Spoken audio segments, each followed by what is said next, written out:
Hey guys, it's Dreadnaught here. A lot of people are asking me about what's going to happen with supports in the next patch with the changes coming up and everything else. And it's probably the biggest patch for supports since early alpha, I would say. So it makes sense why everybody's like, what's going to happen? Who's going to be good? This, that, and the other. And there's so many changes that I felt like I should take the time to sit down with you guys and cover my thought process on like what I think is going to be good, why it's going to be good. And why the changes are going to happen the way that I think they're going to happen. Obviously, none of this is 100%. It's PTR. They could change before it even goes live.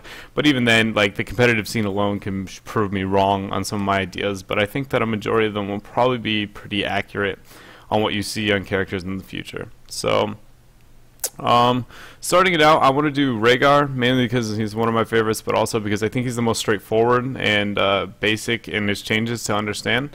So I'm just going to start out there.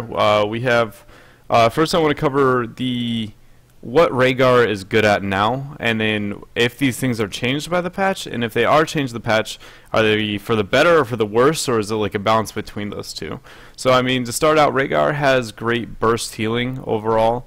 He's got a decent amount of solid AoE healing, but between the 13 talent and for increased Q healing and the chain heal going around plus ancestral, his burst healing is amazing. His AoE healing is above average. He's pretty good.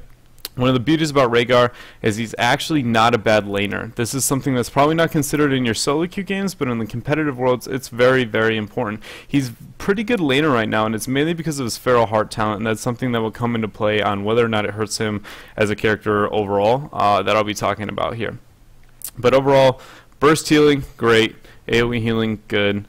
And then mana sustain, he's above average on that too. Another thing would be his mobility, but that isn't going to be changed at all here either. So we got battle momentum, talent that was almost never taken. Actually, all these are battle momentum, focus attacks, searing attacks, berserk. All of those talents were almost never taken, nor were they ever an influence on him as a whole. Like, well, what if you could do this style build? They were almost never a good decision in any way, shape, or form. So I'm not even going to really touch up on these. They aren't going to change any of those things that I just spoke about. They aren't going to touch Rhaegar at all. They have now added Cleanse to Rhaegar. This is a huge thing overall for all healers. Multiple healers have got it. We'll cover that later. But I want to talk about why this, I'm going to talk about later on why this is a really strange decision making that Rhaegars are going to have to make overall in a second. Farsight has now moved from level 4 to level 7. Huge change. Again, going to catch up with that in a second. And then new talent for momentum at level 7. Basic attacks, it's an improved version of battle momentum. Basic abilities are reduced by 1 second for every auto attack. Again, not going to change anything. He's a melee healer. It's not going to get any value in team fights. All he's going to do is pretty much suicide if he's trying to get value out of that talent. It's not going to compete with the other great talents he has at this tier. And that was the decision making I was talking about a second ago. Rhaegars now have to face Earth Shield, which was his #1 go-to. A shield on your W was great for the healing situations that you could be into. Then we run into, now Farsight is moved to that tier.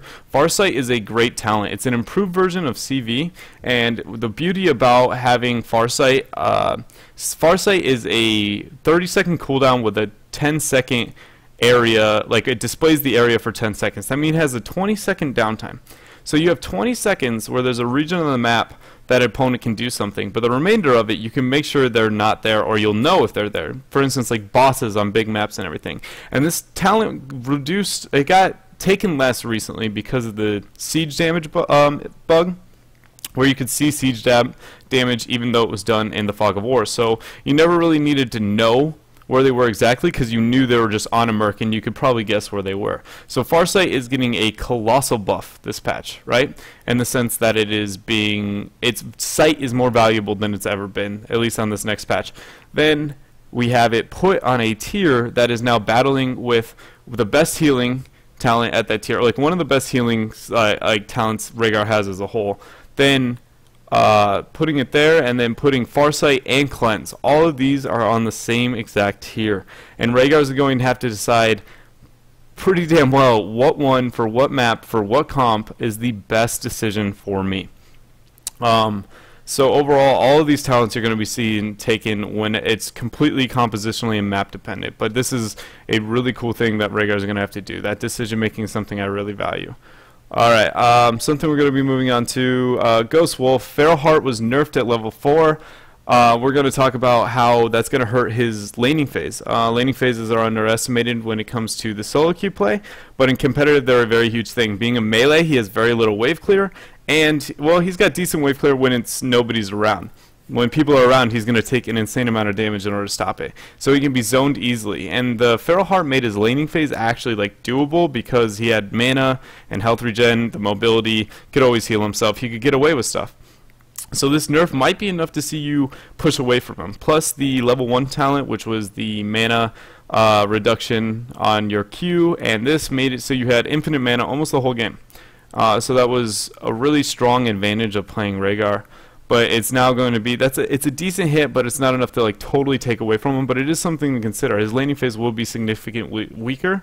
And then the bonus right here is we've moved the level 7 Shadow Wolf talent down to level 4 and buffed it by 2 seconds. And this is the huge thing, because much like the 7 Sylvanas talent, it has moments in games where it can be absolutely game-changing, especially against characters with heavy amount of targeted CC, kind of like a Brightwing, or with like a Tyrael, things like that. Even good against like Murden, skill-shotted, Kerrigans, like any form of CC is really good, because by being stealth it makes it a lot harder to hit that CC on you. And as a Rhaegar, if your partner is like, your teammate's way out there and they're about to die, and you're moving up to get the Ancestral, it's very often where somebody will polymorph you, or they'll like stun you before you can get to them, get the Ancestral. That's no longer going to be the case with this talent. Whether or not I think it should be taken over Feral Heart the majority of the time, that I think is a compositional thing that you have to determine yourself, but it will be a talent that was almost never seen before, and I think you'll see it a lot in the near future. Chain Heal got a buff with 16 and getting Tidal Waves. So Tidal Waves is now going to increase the healing. As long as it hits 3 people, it reduces the cooldown of your Q by 3 seconds. This is colossal. One of the only issues I see with this talent, the only one I see at all, is that when you are sitting in a situation to where you didn't take your W lightning shield and you have a melee move in and take a bit too much damage, instead of being able to W them and negate some of the damage with a shield and calling it a day, you might have to burn your Q, which that means you aren't going to likely get value out of this Tidal Wave talent, because it has to heal 3 people. It has to. Otherwise you do not get the CDR from it. If you don't get that CDR, then you're essentially getting no value out of the talent. Even though it's great, you might have moments where you hesitate on healing a target just because 2 other people haven't taken damage. And I don't think it's going to be a flaw or like make it bad by any means, but it's something to take in consideration when you take this talent.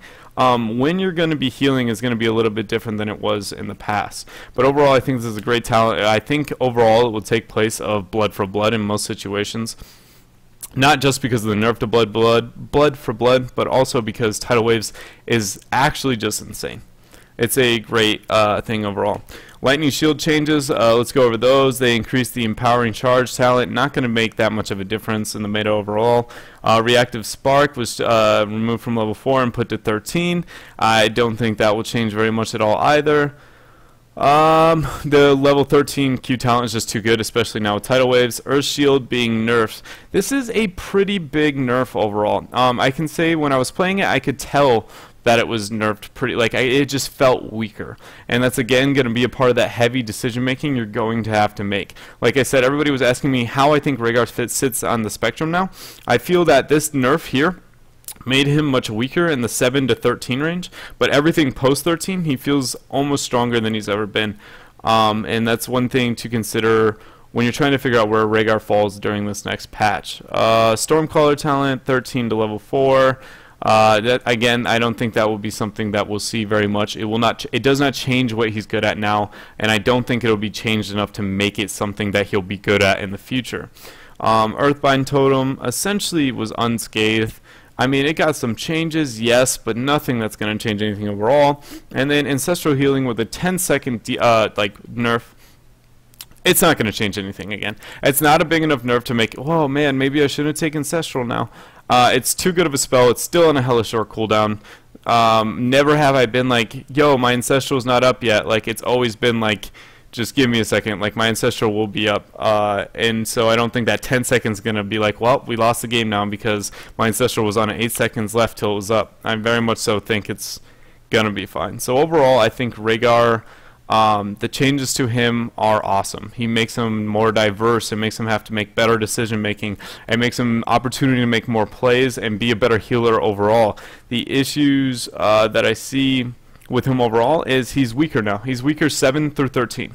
He gains strengths at different phases, and he gains strengths in different ways with, like, for instance, the stealth talent, a little less on mana, but overall the 7 to 13 areas where I felt like my Rhaegar is not the same Rhaegar that he currently is, and that's something to consider. But overall, I think Rhaegar is going to be one of the top healers in the next patch. Overall, like, he's just good. Alright, hold on one second, I need to get a drink really quick. Alright, now we're on to that Malfurion. Malfurion also saw an amazing amount of changes, and I think I'm more excited for Malfurion changes than I am all the rest, just because he felt so meh overall. And I'm not saying that he doesn't still, but he felt really weak, almost across the board. So let's go over some of the things Malfurion we know him for right now on the current patch. He's a very, very weak laner.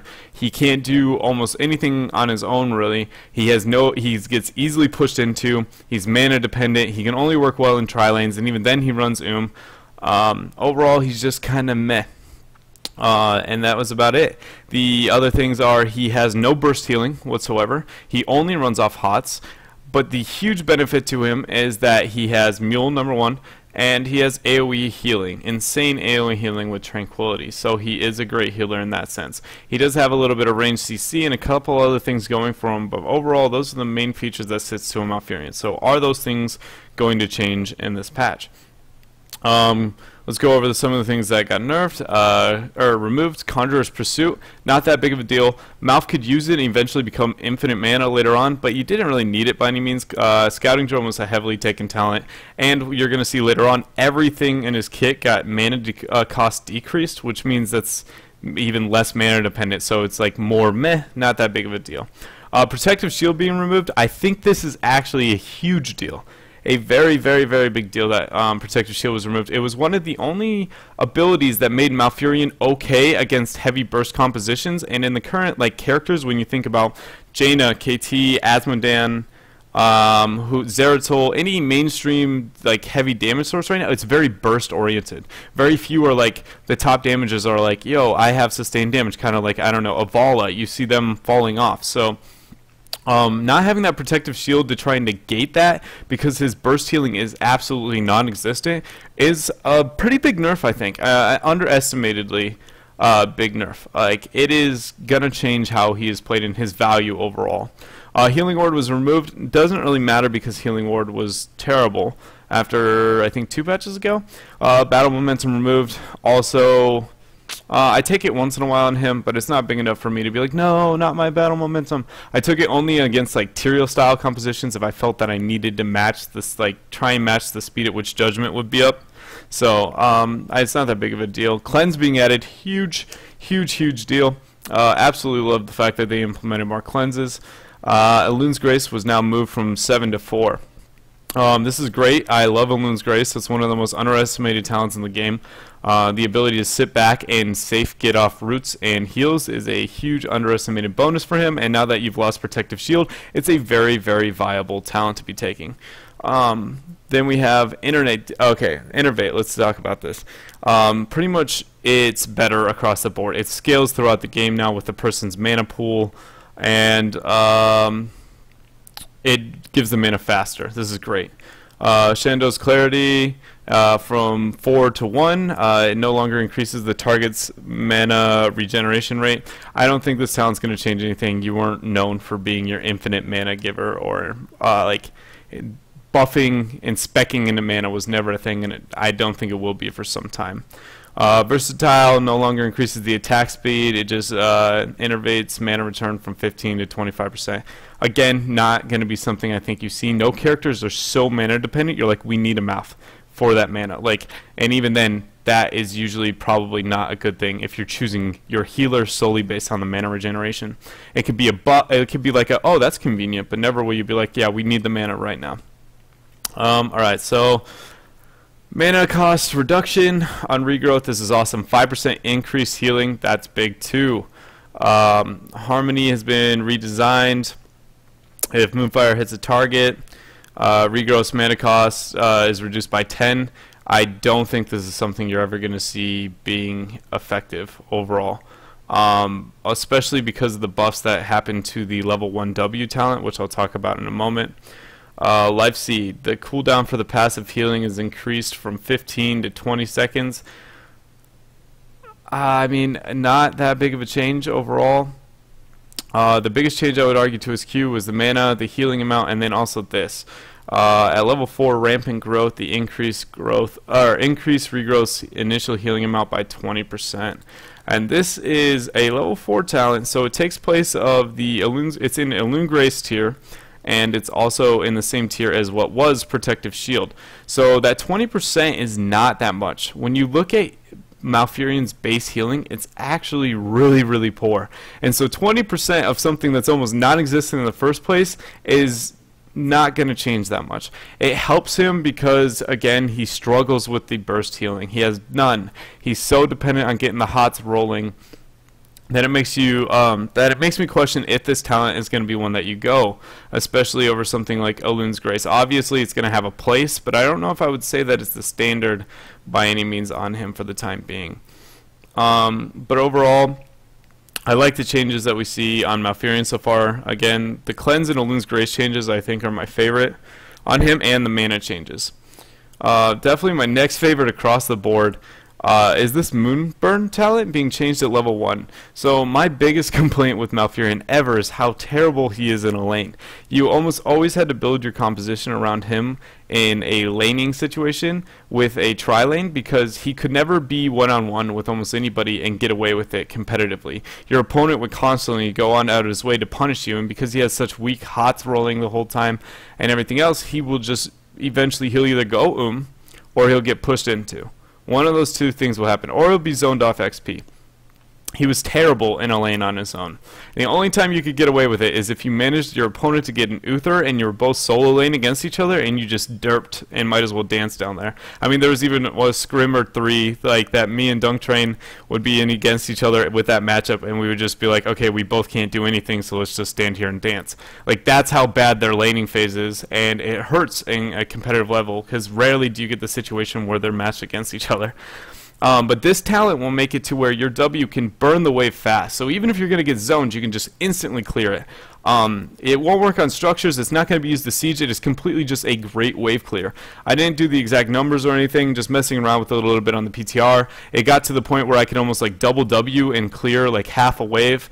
And it's stuff like that that is just absolutely needed. It's kind of like the level 7 talent on Sylvanas and how effectively it can wave clear. Wave clear is something that's undervalued by solo queue players and very strong in the competitive scene. It's a very hidden like strength that isn't appreciated that much, and it's something I think you'll see with Conjurer's Pursuit out of the way, a huge pickup for Malf in most situations. The other talents where it goes area of effect bonus increased from 50 to 60%, hindering fire slow amount increase. That is a talent I would take once in a while. It's very rare, but I would, so that's kind of cool to see the changes. Lunar Shower bonus damage increased from 10 to 15%. Again, I don't think Boomkin's going to be a thing anytime soon. I want it to be a thing, I promise you. The minute I think it's a thing, I'm going to be like, team, we need to get me on that Boomkin. But for the time being, he's still going to be good old hots rolling, get the trank rolling, like group up when the team fight type healer. Reduce cooldown on roots, I think that's huge, that's awesome. Only accents Elune's Grace. Entangling Roots is a really hard CC to hit, but it's also extremely valuable when it's used properly. So having more opportunities to do that, that's awesome. So overall, what are the changes compared to what we saw before? Weak laner, hots and no burst healing, and insane AoE healing. Only thing we lost or we changed there at all was weak laner became a much better laner. Hots, no burst healing. Cleanse kind of helps with the no burst healing because it negates heavy amount of burst damage, but it's still not the answer to everything. Still has very weak burst healing and really hot dependent still. And then the last is insane AoE healing. We still see that on Malfurion. So I mean, obviously across the board, Malf is a buffed character. I would put him as still really strong, but the only hesitation I have to saying like I think Malf might be the strongest healer is largely just because of his lack of burst healing and where the meta sits damage wise right now. This obviously could be wrong, not realizing underestimating the nerfs to some of the damages that exist, like right now in these patch notes, but just overall from what I experienced, I didn't feel like it was enough to justify Malfurion to be the god among men. Alright, and then the last major one I wanted to cover here was Brightwing, and I wanted to keep her for last because Brightwing's changes were so big and so strange that I don't even know if I feel comfortable saying exactly how I think she should be played. I played her quite a bit and I liked her. I felt good on her in a lot of situations. But at the same time, I was just like, if I was playing against better players right now, or against like a pro team right now, like would this be working the way that I am doing it right now? So I felt like I was over abusing stuff I could get away with in solo queue, but in competitive, I don't know if I will. But anyways, we'll still just cover the things that we noticed changing on her. Brightwing, the strengths of Brightwing have always been global mobility, number one. She has a global, and that's a huge thing you can take advantage of in competitive. Hard CC, hard CC. That polymorph is one of the best CCs, if not the best CC in the entire game. She's got really good disengage with the Emerald Wind, and she's known to have relatively weak healing, heavily dependent on her level 7 talent.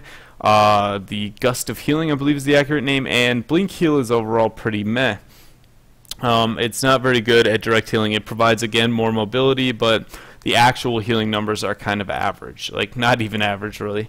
They're pretty weak. So, let's look at the Scouting Drone being removed. I think that's a pretty big nerf. Nothing that I'm like, oh man, Brightwing, no, not the Scouting Drone, but it was very, very useful. It was a useful thing for her to have. And Venom being removed, small nerf. It removed the playstyle of being a Zeratul Brightwing with then Venom roam squad. So you keep Brightwing in a lane with somebody else, Zeratul goes to roam, you open with the teleport, he blinks in, you open with Poly and Venom, he combos, and that person's likely dead. Is that like, it's not going to take away from Brightwing as a whole though, just that one weird playstyle. Promote being removed, not that big of a deal, honestly. Promote just got smashed in the ground anyways. Oops, sorry about that. So why would she need Promote? Mule being removed, I think this is bigger than it looks. Even though you rarely ever took Mule on her, later they removed the good level 7 talents that she has other than Cleanse. So Mule would have been an option that you would have taken more often, and they're taking it away from her. So she doesn't even have the opportunity. I think that's an underestimated nerf there. They removed Sprint, I think that's healthy. It allowed for too good of positioning for godlike Emerald Winds, but overall, she's not losing that much. She's just losing just enough, I guess. Soothing Mist. So her passive Regenerative Rains got removed, and so did Gust of Healing. That was the core of her healing overall. Instead, they increased the level 1, you can get an increased range on your E. Not going to be that good of a talent. The range is not something you're too often worried about. And if you are, then you probably have poor positioning in the first place. Then we have at 7 Mystified, which is going to take place of both those talents that were her core of her healing anyways. Each basic ability cast reduces Soothing Mist cooldown by 1 second, meaning even if you go a full rotation of spells, you haven't even reprocced your next passive. Meaning this is insanely weaker than her other talents, like insanely weaker than the talent she has right now. Her overall healing is just getting hit directly. That's what's happening here. She has very little. Okay, so let's put it this way: a post 16, if a KT hits a Q onto one of your squishies, before you could like blink and use your passive and get them back to full health. That's no longer going to be a thing. Like once they get hit, they're pretty punished and they're stuck with they're stuck with the damage they were just taking. It's pretty much what it comes down to with that type of. Obviously, over time you can heal them up, but when it comes to in the middle of the team fight, you aren't going to be able to do very much about that. At level 20, Healing Soothing Mist increases the next Soothing Mist by 25% for 6 seconds, stacking up to 3 times at level 20. I'll be honest, I didn't even take this talent because Rewind's too good. I think it's a cool talent. I don't think it's realistic because it takes too much time, and only if you were in like a really heavy siege style composition, like with Sergeant Hammer, where you're all sticking together and moving forward, which is completely unrealistic. But that's where I think that would gain. Like maybe I should take this over other talents, but like Rewind is too powerful overall, and even the new changes the 20 we'll get to for Blink Heal are better than this talent, I think. It's just unrealistic to get that much value out of it. So shift. She got her phase shift. Talent phase shield was removed from 13 to 7. Is that good or bad? Now makes her question the ability to take cleanse, just like the other healers are now hitting at really hard questions at level 7. But the duration of the shield was increased from 3 to 7, or 3 to 20, sorry. This is huge. 20-second shield. That is awesome. That makes it far more realistic to get value out of this pretty heavily scaling shield. I believe it like in the upper levels it gets up to like 1200 or something. That's a lot of HP. The only issue with it I have with that talent right now is that unless it's used to directly initiate or pretty soon to initiation, you're not going to get any value out of the actual team fight on it past that. So like rarely in a team fight you're going to be like, oh, you're weak, let me shield you. Because like the argument is, well, you lost your healing at 7, but we're making up for it for a shield that scales very well on a single target. But if that target doesn't gain value out of that shield in the 20 seconds, then you're going to have to re-TP, and it's a long cast time. It's just unrealistic to like start a team fight, right? And you're like, oh man, this person's taking damage. My Zagar's about to die. In the past, you would blink heal, use your passive, and heal them up to full. But now you can't be like, hold on, let me channel this TP onto you and gain value out of it. It's just unrealistic. I don't think it's a good talent and it's got a lot of uses, yes, but she's not the same type of healer she once was with this talent. She's a predicting damage for the future and abusing mobility rather than a recovering from poor decisions of your team. And that's not a bad thing, but it's also not what most healers are doing right now, and I don't know if that's going to hinder her that much. I think she'll get away with it. I think she'll be fine. She brings so many other things to the table, she'll get away with it, but I think it also damages her healing overall. She's going to be a very weird healer now. It's still a really powerful talent, like I said, though. Scales pretty dang well. It's awesome. New talent at level 1. Every Soothing Mist reduces the cooldown of your phase shift by 2 seconds. Awesome. Mobility, more and more mobility early game is insane. A lot of cool plays I think you're going to see out of the competitive scene by abusing this talent, especially with the loss of some of our other valuable talents. This one's a really good, easy one to go. Peekaboo is the gaining, or it's pretty much a CV for 6 seconds. It's a weak CV compared to the other CVs, but it is on talent 4 rather than on 7, so she's the only character who can get CV and cleanse in theory, right? But she has other talents, which we'll talk about later, that have gotten changed to this tier, which might be more beneficial for her to take. Overall, I think Peekaboo is pretty neat. Then we need to talk about, well, she also lost Protective Shield too, which is why this is more likely a valuable talent to take. Range reduced on your Q. Honestly, let's be honest here, guys. Like, just the Q overall is a weak spell. It does a decent amount of damage when it's hit right, but it's so unreliable to say I'm gonna get this damage off and this, that, and the other. That is like all of these talents of like, what if I spec in a Q, this and the other. I just don't think it's realistic. Inner damage was changed. It was buff. Outer damage was buffed. Inner damage, specking into it with arcane precision, sticky flare, everything was buffed across the board on this Q. But it's not worth it. It's almost never worth it. I can't see a situation yet where I think it's worth it. Never once have I been like, yo, what if we took like a Brightwing Burst composition or something? It's just too unreliable to really say like, oh yeah, no, her Q is really awesome. So let's move on to well, I mean the 7 talent, sure. Like I said, other healers have to question more at 7. Let's see what she has. Reduce arcane flares, cooldown by 1 second for each enemy hit on the outer radius, 3 seconds for the inner.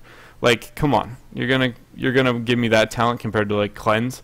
I mean, I almost never would take that over a cleanse. But beyond the point, specking in the Q. Let's move on to the W, Polymorph. The reduction of the actual initial CC was done by 0.5 seconds, so instead of 2, it's 1.5 now. Huge nerf. Not the end of the world, because there are some more changes, which we'll get to. Damage removed from the base ability, that's fine. You never used it for the damage anyways, it was just convenient. Now also slows the target's movement speed by 20%. Buff. Wham bam, thank you ma'am. One of the issues with it is when you did polymorph a target, they had the equal amount of mobility, so if your team wasn't there to hit another follow-up CC of some kind, they would just essentially walk away polymorphed, and you were like, ripperoni and pepperoni, I just used my biggest cooldown on that target and we got nothing out of it. So that's a big buff. It'll help your team capitalize on your smart polymorphs. Unstable anomaly, we have when the polymorph ends, it deals damage, low amount of damage. I don't think it's enough to ever take. It's a level 4 talent though, which we already have some pretty questionable level 4 talents. So I mean, hey, who knows? It could be something we see played. The best one of these is at 16 greater polymorph is now, the polymorph duration is increased by 1 second, meaning you have 2.5 seconds on your initial polymorph. This is awesome. Granted, this is the talent where you normally took Critterize, which is 25% bonus damage, so now you're going to have to sit in a situation where you ask yourself, is this CC worth more than the 25% damage? I'm going to argue in most situations it probably is, especially without coordination and solo queue and stuff.